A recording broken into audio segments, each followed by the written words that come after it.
cháu ở nhà nhá. Ông đi nhấc mấy cái nú nhá. Hay ông cho cháu đi với ông? Không, cháu ở nhà thôi, không có muộn đâu. Nhá. Ông đi cẩn thận nhé. Vâng.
Chưa. Bây giờ em có thể kể cho anh về một cái nhóm người đã sát hại em không? Em cũng không biết họ là ai đâu anh ạ.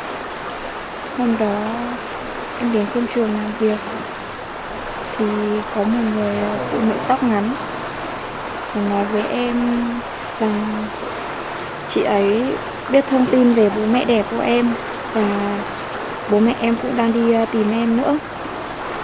Chị ấy nói muốn gặp em để nói chuyện. Và em cũng đi theo chị ấy. Nhưng khi em đi cùng chị ấy ra một đoạn bờ sông và chị ấy nói em đứng ở đây chờ chị.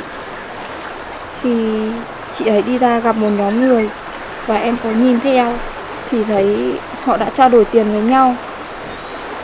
Em thấy rất lo lắng và nghĩ chắc chắn có vấn đề xảy ra nên em đã bỏ chạy. Nhưng họ có nhiều người nên em không chạy thoát. Họ đã bắt em và sau đó họ đưa em đến một ngôi nhà hoang. Họ lên kế hoạch với nhau. Rồi hình như họ gọi điện cho anh. Một lúc sau họ nói với em rằng anh không cần em nữa và anh cũng không chi khoản tiền để chuộc em về. Rồi cuối cùng họ quyết định em không còn giá trị gì nên họ cho em vào bao tải và lấy em xuống dòng sông này.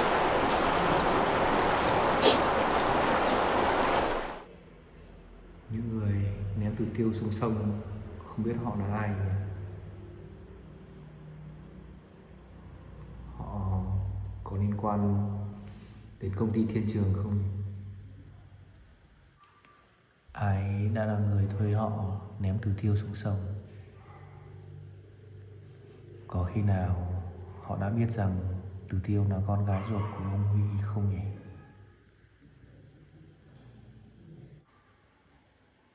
Người mà thuê bọn chúng để hãm hại Từ Tiêu chắc chắn có liên quan đến công ty Thiên Trường và cũng đã biết Từ Tiêu là con gái của ông Huy.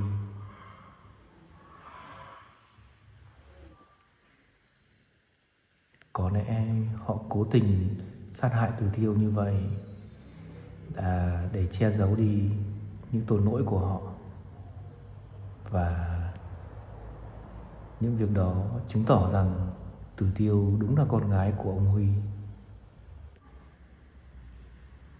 Người đứng sau việc này liệu có liên quan đến việc gia đình Từ Tiêu bị sát hại năm đó không nhỉ? Nếu như người này liên quan đến việc sát hại gia đình Từ Tiêu năm đó thì bây giờ Từ Tiêu chắc chắn sẽ gặp nguy hiểm. Mà việc bây giờ mình cần làm là phải bảo vệ an toàn cho Từ Tiêu.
Con này to đấy.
Con này to thế nhỉ?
Alo.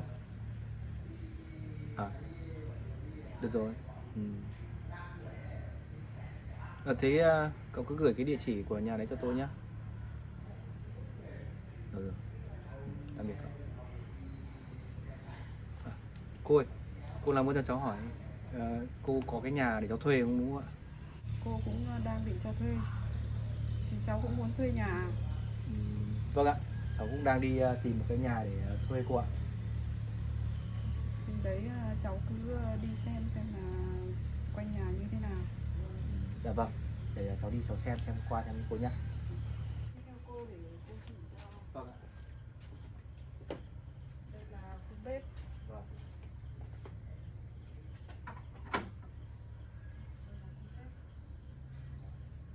Sau này có vườn gì không cô?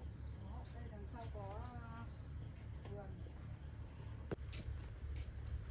Đây cô cũng có khu vườn này để trồng ít rau mà cũng không cho thuê, trồng ít rau để nhà ăn thôi. Thế là cô chỉ cho thuê những cái nhà ở này thôi cô? Cái nhà ở thôi.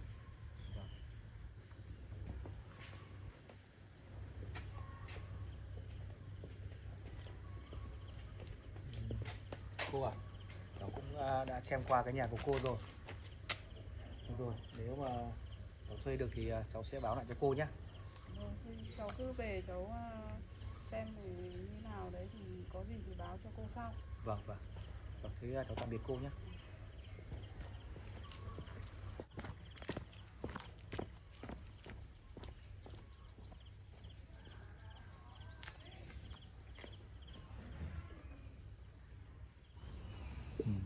Ngôi nhà này cũng được nhưng mà lại không có khu vực trồng rau. Thôi, mình đi sang xem cái nhà kia mà có bạn vừa giới thiệu cho mình xem.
to thế.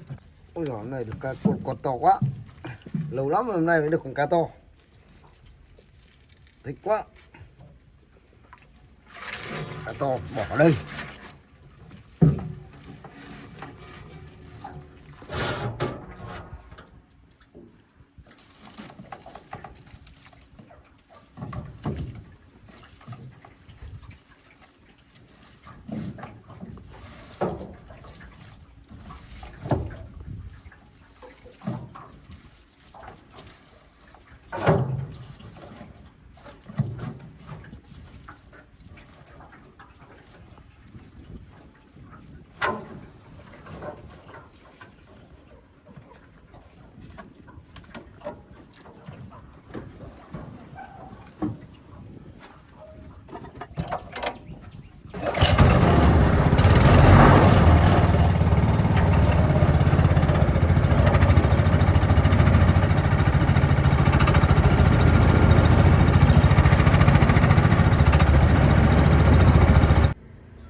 Bác ơi. Ai đây? Chào bác. Con chào cháu. Có việc gì cháu? Bác ơi, cho cháu hỏi đây có phải là nhà bác Mão không ạ? Phải đấy. Cháu thấy có người giới thiệu nhà bác có cái nhà muốn cho thuê hả bác? Thấy bác có cái nhà trong này. À, phía trong này luôn. Cũng đang muốn thuê một cái nhà để ở bác ạ. Thế nhà bác phía trong đi, bác có thể dẫn cháu vào để xem cái nhà được không? Được đấy, nhà bác trong này thì muốn xem thì bác dẫn đi vào. Dạ vâng, bác dẫn cháu vào.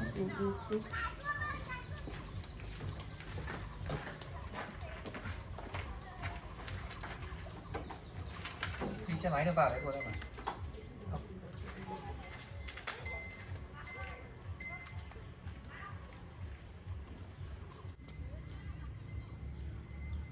Bây giờ cái nhà đấy là bác không sử dụng đến nữa. Nhà bác giờ là bác để bác không ở thế.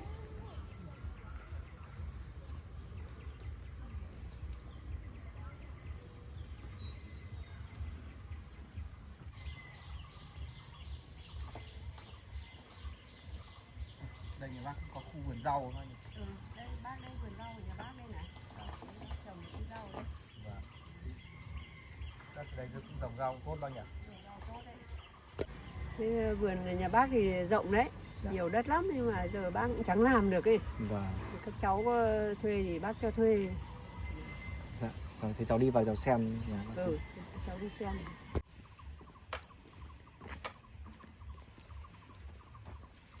Cháu thấy trong này của nhà bác cũng rộng. Cái này cũng là vườn của nhà mình hết rồi mà. Đấy, vườn nhà bác hết này. Cháu đi xem này. Vâng.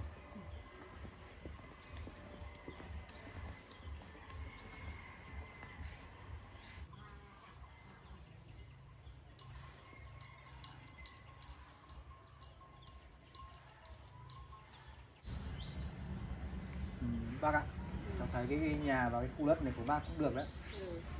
Thế thì bây giờ bác cho thuê như thế nào bác? Giá cả như nào? Thì giá cả như thế nào đấy, bác cháu mình vào đây ngồi uống nước đã. Giá cả như thế nào?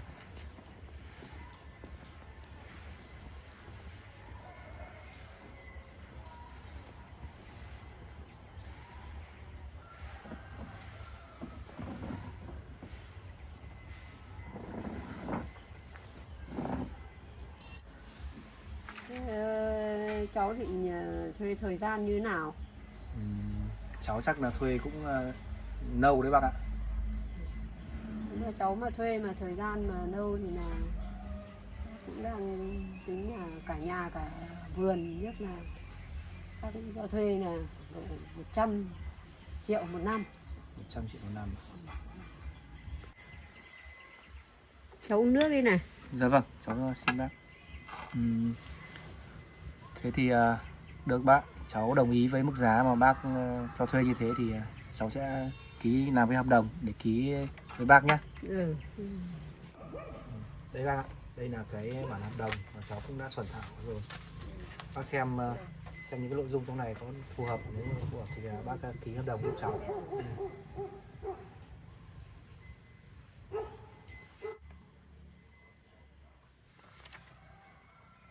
Thôi này là bản hợp đồng này cháu làm này là cũng được rồi.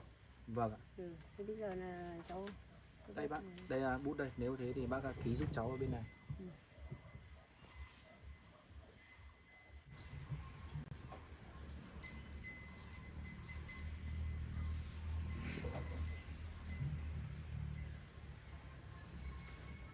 Dạ vâng. Dạ vâng. Thì cái hợp đồng này cũng đã xong. Thế thì bây giờ cháu sẽ gửi cho bác một ít tiền trước nha bác nhé. Ừ. Đây, cháu sẽ gửi cho bác một ít trước đã. Gửi cho bác đây nhỉ. Vâng ạ. Cháu cảm ơn bác nhé. Cháu bây giờ cháu cũng đi giải quyết một số công việc nữa đã. Ừ, thì bác chào cháu nhá. Vâng ạ. Cháu về nhá. Vâng, tạm biệt bác.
Anh mua chai chai.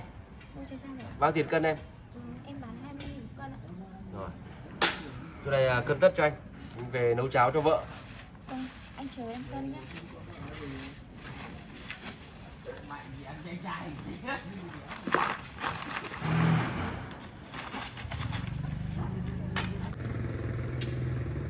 2 cân anh ạ.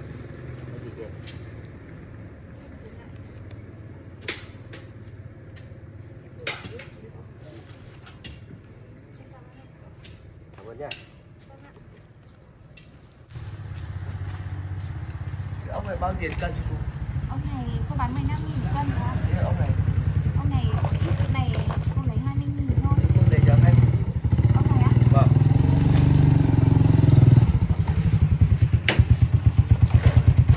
Cái ông này cô bắt được có một ít. Nhưng mà nó là ốc to thôi.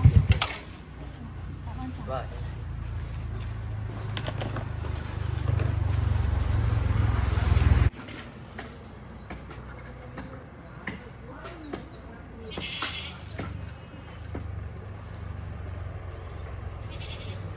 Cái ốc này 15.000 một cân. Cô có bao nhiêu? Cô có bằng này thôi. Cháu lấy hết nhá. Vâng.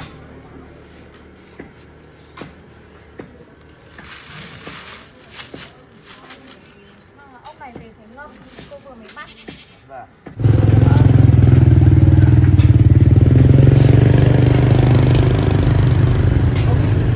Này gần 3 cân. 40.000 cháu ạ. Đây. Cảm ơn nhé. Dạ vâng.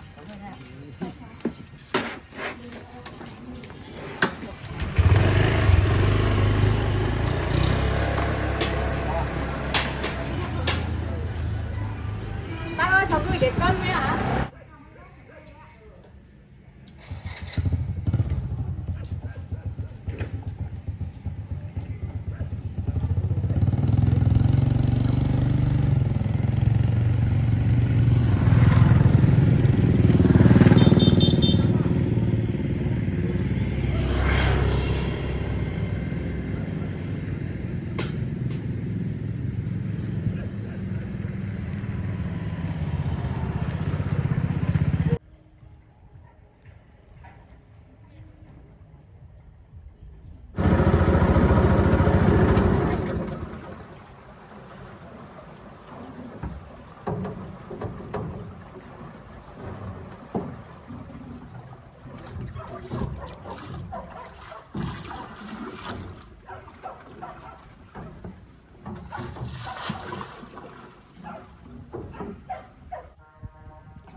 Đi đâu vậy nhỉ? Con bé này đi đâu nhỉ? Hay lên bờ hái rau mà không nhìn thấy nó đâu nhỉ? Ôi, hút từ thuốc hả?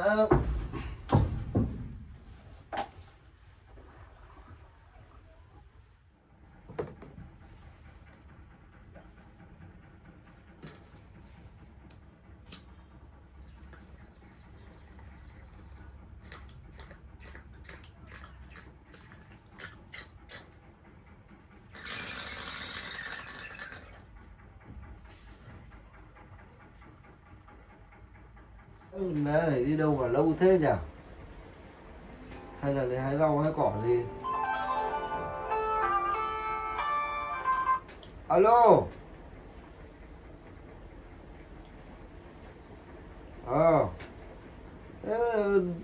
Được rồi, được rồi. Đấy, chờ tôi sắp xếp thì tôi mới đi được. Đấy nhá. Công việc thì tôi phải sắp xếp ạ. Bây giờ cũng nguy hiểm quá nhỉ. Bây giờ mình mà về quê, bây giờ là con bé để ở đây thì không yên tâm được. Không biết làm thế nào bây giờ. Thôi có khả năng phải đưa đi gửi thôi. Thế là mình khả năng mình cho nó lên chỗ nhà bà Vui, mình gửi mấy hôm xong mình về quê xong mình lên thì mới được, chứ để đây không yên tâm rồi.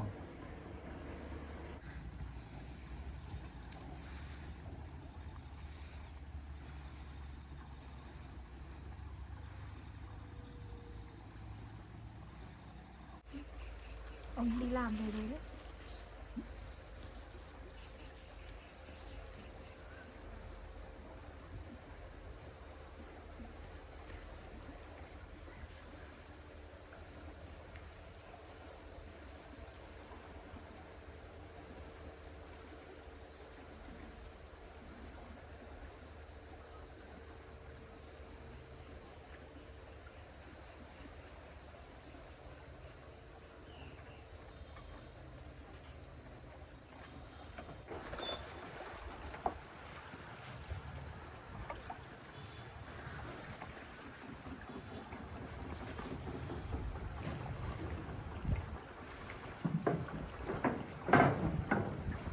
Ông về rồi ạ?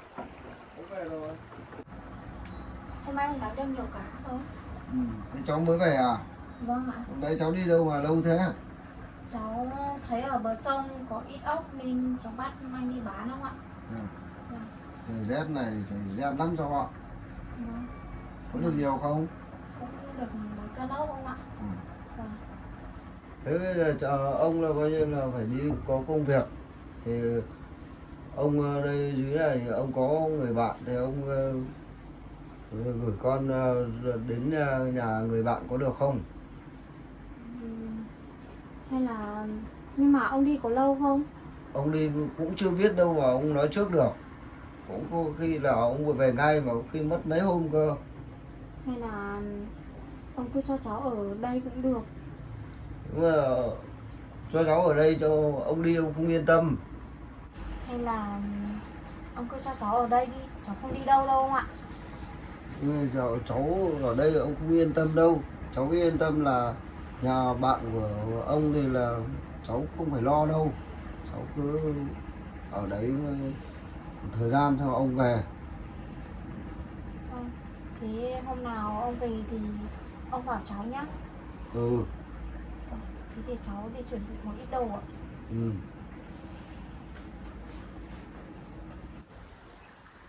Thì cháu đi, ông dẫn cháu đi. Vâng ạ.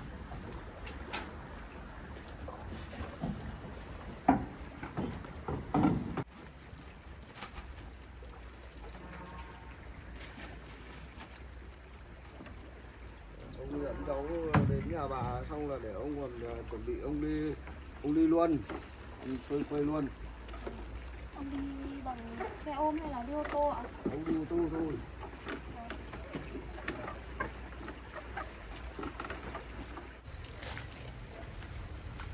Nhà bà cũng gần đây thôi nhưng mà tốt tính đấy cháu ạ.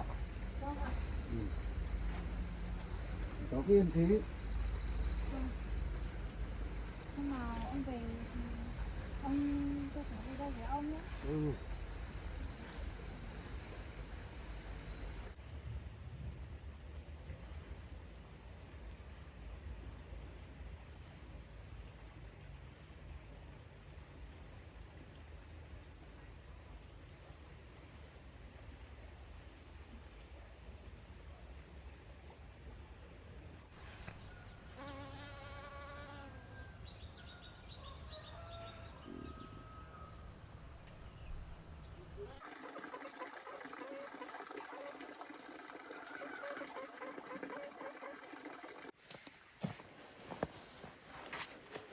Toàn bộ khu này là thịt hết á. Vâng. Thế để em lên xem chi tiết nó như nào nhé. Và tận nơi đi.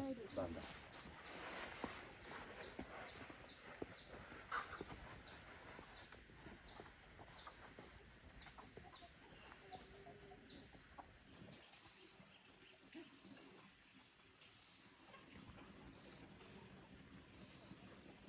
Đây, khu của chị là từ dưới này thì là từ đây. Cắt hết lên trên đỉnh kia. Rộng cái gì nhỉ chị nhỉ? Rộng mà. Hộ này nó cũng hơi hoang sơ tí. Vì là bây giờ ít ở trong này ấy. Vâng.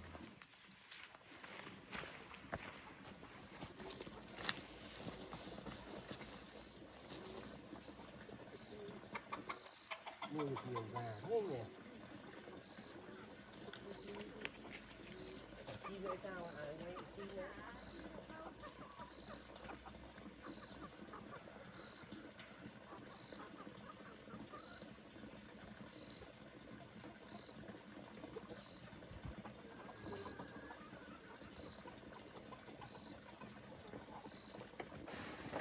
Diện tích đất nhà chị có rộng không? Đấy, từ ở dưới khe kia xong là lên hết lên trên khu trên này. Của chị hết khu đồi keo đây này, mới lại sang tất bên này nữa chú ạ. Vâng. Cái diện tích này thì của chị được khoảng độ bao nhiêu hecta chị ơi? Tất cả tổng diện tích của chị là có 7 hecta. Vâng.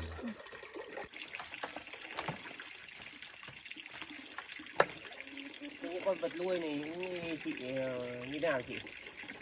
Chị đã bán thì là tất cả chị bán hết, cả nhà cả vừa ấy nên là chị bán hết này.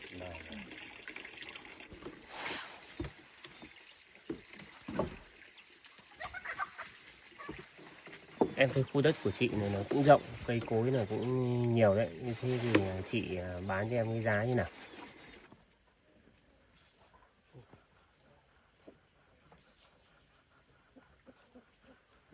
Mẹ đưa ai vào trong khu vực này nhỉ?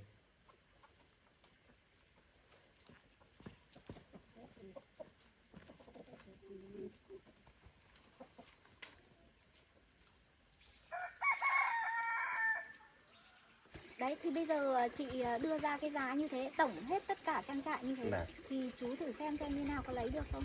Thì cái giá đấy thì chị cứ để cho em 1-2 hôm ấy. Em về nhà nghiên cứu xong có gì thì em sẽ bảo lại chị sau. Được, chú cứ tham khảo cho chị đi. Vâng, vâng, vâng.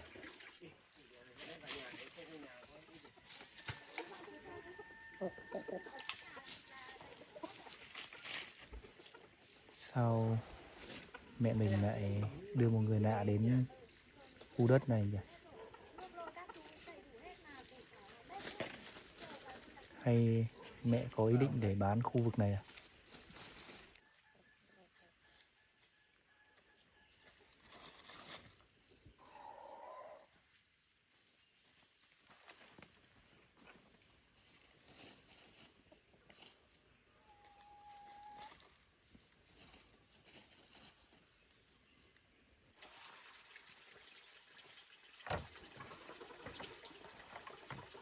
Em thấy nhà mấy bếp có thứ này là chị là điện nước bếp bụng có thứ là đầy đủ rồi.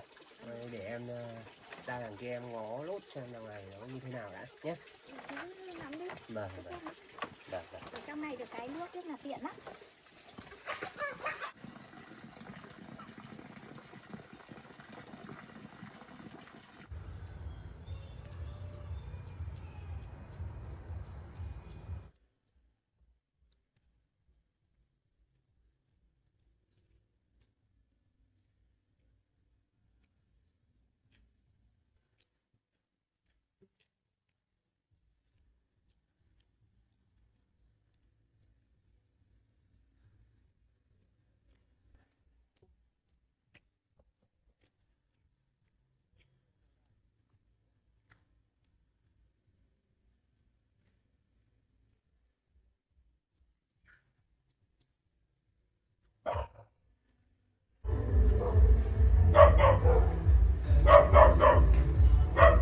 Vui ơi.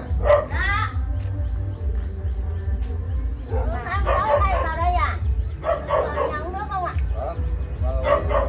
Có tí việc. Cháu vào nhà uống nước.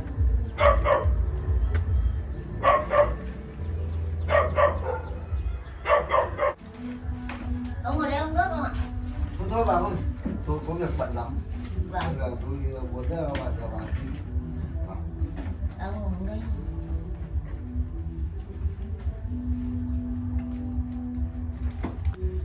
Ông có việc gì đấy? Tôi có việc là tôi phải về quê. Giờ cháu nó bây giờ tôi muốn đưa cháu nó vào tôi gửi bà mấy hôm. Thế ông đi đâu không? Nó chưa biết được, công việc thì chưa biết được. Thế bà cho tôi gửi cháu ở đây mấy hôm. Rồi tôi về thì tôi xếp pháp công việc xong rồi tôi bao giờ tôi về thì tôi xin cháu về trên nào. Bây giờ ông cứ yên tâm ông đi, để cháu ở đây. Bây giờ ông về thì ông đón cháu. Cho cháu ở dưới đây mấy hôm rồi nhá. Được cháu ạ. Ở đây cho ông đi an tâm. Cháu cháu ở đây nhá, để ông về. Thế tôi chào bà nhá, cho tôi gửi cháu mấy hôm nhá. Ông cứ để đây, cháu ở đây. Chào ông ạ. Bây giờ cháu cứ yên tâm ở đây. Xong rồi là cháu cất quần áo vào phòng kia. Bây giờ ông về ông đón cháu. Vâng ạ. Thì ba ở đây có một mình ạ? Mỗi mình thôi cháu. Ba cho cháu ở đây một ngày ba mấy hôm nhé.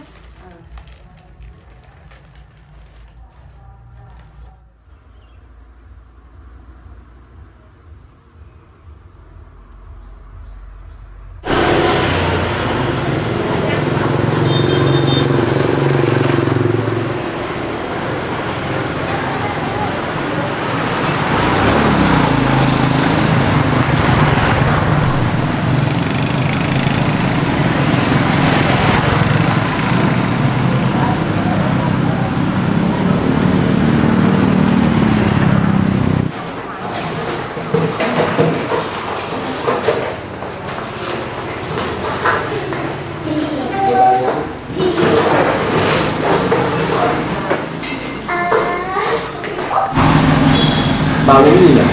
Tôi sẽ được cốc cắt đau lòng. Cháu ơi, uống một cốc cao lắm không? Không bạc xỉn. Dạ vâng ạ, chờ tí ạ.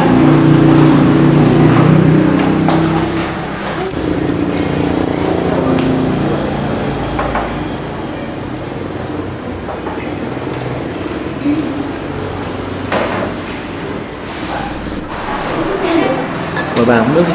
Vâng, ông uống đi.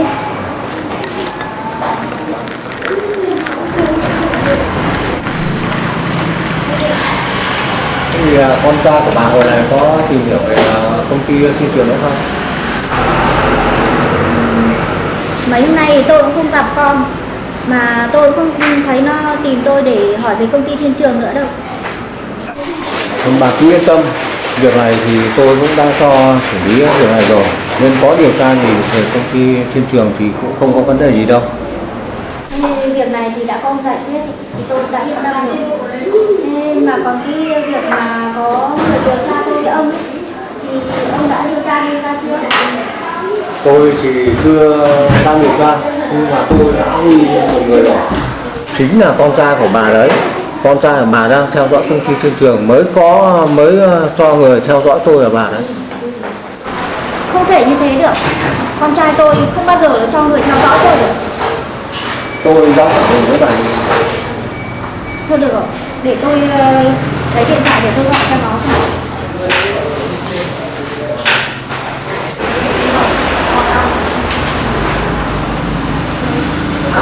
Tôi nói với bạn, không bao giờ con trai nó theo dõi bà, và bây giờ bà hỏi nó khẳng định là nó nhận cái việc nó đang làm theo dõi của bà.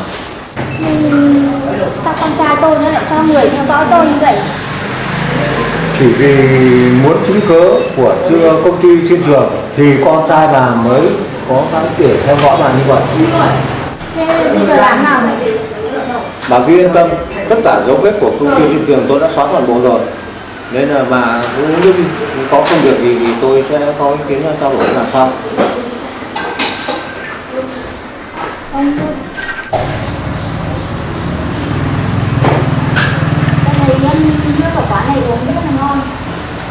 Ông thấy thế nào? Tôi thì cũng thưởng thức rất là nhiều nơi rồi, nhưng mà quán này cũng rất là thú vị.